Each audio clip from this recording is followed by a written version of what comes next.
I know there's a lot of you out there that would have no problem going out in this stuff. But that's not me. I'll admit I'm a fair weather rider. Riding out in that stuff just doesn't appeal to me at all. It's just not practical for my life. I'm 54 years old. I need to go out and earn a living. So to go out there and ride on the streets while it's snowing or it's icy just doesn't make sense in my book. For me, I know there's a lot of you out there that would. But in the wintertime, and it's January, it's been about 30 days since we had a warm up over Christmas and I was able to ride the e-bike. But when you can't ride the e-bike, you just get a little depressed. So what can you do while the weather's bad or you can't ride or you're holding over for winter? And there's just a couple things that I like to do in order to tweak or sort of tinker with the bike itself, just maintain my level of interest and be able to say that I did something with my e-bike. One of the things I do is I practice locking up my bike. So I've got this Avis folding lock, and it's a great lock. Works good. Fantastic lock. What I've also got is a cable lock. The cable lock I keep in the bag. And so what I'll do is I'll take the Avis lock, incorporate that in with the cable lock in order to secure both wheels and try to connect the frame with the Avis lock to something that's secure, solid, can't go anywhere. And you know, I live in a fairly small town, it's about 30,000 people. I wouldn't trust anybody. I wouldn't let my bike out of my sight for very long. I also have the Juice Bike's horn alarm on my bike, and so I can set that so any motion detection will set off the alarm, and it's really loud and obnoxious. And incorporate a weave of the cable lock with the Avis folding lock. Different ways that you lock your bike up. You need to have sort of a montage of ways that you can do that in order to secure the bike. And so sometimes I practice and see if I can come up with a smarter way to lock the bike up. Also, I'll follow the forums on Facebook. I'm probably a member of maybe 12 or 15 groups that address e-bikes, the Juice Bikes brand that I've got here, also the Rad bikes that we've got for my wife, and I'm a member of all those forums, and then there's a million other forums out there or groups, and I get a lot of tips and techniques off of those sites in order for securing. Just before I came out here to the garage, I was reading on the Rad bike site how a gentleman out west in the state of Washington got his bike stolen today, and he had only left it for a couple minutes, and it's just so disheartening to think that these things are such a target. But having a creative way of locking these things up as best as possible, obviously it's just a deterrent. You can come up, you can cut this, you can cut that Avis, you can defeat those locks, but it's just all about deterring that and trying to make, or trying not to be the easiest target out there, and that's really the best you can do. Another thing I'll tinker with is just the brakes themselves. So I want to make sure that when my hand is on the handlebar and I squeeze that, right, with my finger, I'm not crunching my knuckles here. So I want that fully engaged here, so it's locking up the brake, but I still want some space there so that I don't cut my knuckles or my fingers up.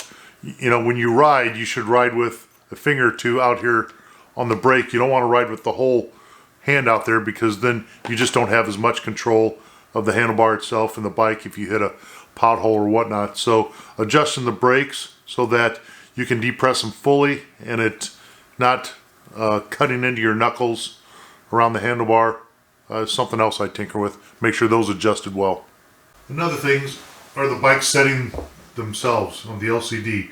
Now, my battery is stored inside, so I don't have the battery here now, but if you go to the forums or online, you can find a lot of different, you can learn a lot of the different adjustments on your bike to either maybe get the most power out of it, make sure that your wheel diameters are right so that your speedometer is accurate, and you learn different features. So, you know, when you're on the bike and you're riding and you're paying attention to other things, you know, around you, cars, streets, holes, things like this, you don't really get the opportunity to explore how deep the programming is on your LCD display. So you do that during the wintertime when you can't do anything else, read up on it, and you'll go into springtime or better riding time with a better understanding of the controls on your bike.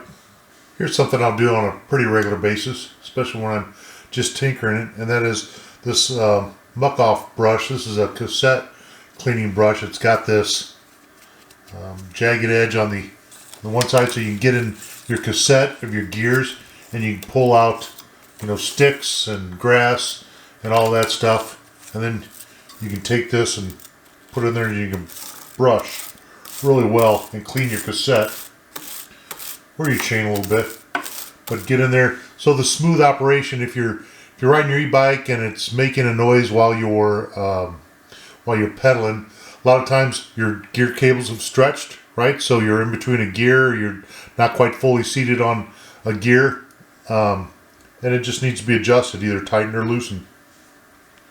A lot of times for the smooth operation, it just needs to be cleaned well and lubricated. And you do that, and it's always gonna perform properly for you. But the gears on these bikes are, because of the speeds that you can go and how long you can sustain those speeds, it's important to keep those things in working condition. So I use this brush, and I'll put a link in the description below for that if you're interested. This is very cheap stuff. This is, I don't know, I'm going to say $10 maybe, something like this. Very cheap. They make different types of them. Get them on Amazon, and it's a great brush, and when you wear them out, you just get another one, no big deal. Another thing I'll do on tinkering around in the garage on the e-bike is all the electrical connections. I'll take some dielectric grease, and I'll put just a touch of that on the terminals. And just to ensure that I'm getting good contact and that the terminals stay clean, especially if you're on the beach or in a salty environment. Make sure that you put just a little dielectric grease on all of your electrical connections, even on the cables where they plug into each other. It doesn't hurt, and that'll help keep just a little bit of water out, but most importantly, it'll make sure that you always have a really good connection. So I'll go over the bike and do that. There's a few things that I won't do while I'm tinkering on the bike, and that is I don't charge up all the batteries, even all the accessories. So I have a couple external lights. I've got some videos on those. I've got the juice bike horn alarm, and I've got another light that goes up underneath the seat. And what I don't do is I don't charge those up and just let them sit fully charged over the winters. That's not good for lithium batteries. I've got a video on the channel on how to properly store your battery, so I don't keep the battery out here in the garage, even though my garage is semi-heated, just in case, and I'm not riding it. I just keep it inside. But that's one thing I don't do on tinkering, even though the urge is I'll load those things up with juice whenever I can, but I make sure I don't do that. And that's really about all I can do tinkering with the bike during the wintertime. I wipe it down, make sure it's all cleaned up, it's all ready to go for spring, but there's not much else for me to do since I choose not to ride it during the winter and not take that risk. So if there's anything else you do to your bike in the wintertime when you can't ride it to maintain your e-bike, keep it in proper shape, please put it in the comment section below, and I look forward to hearing your ideas. Thanks.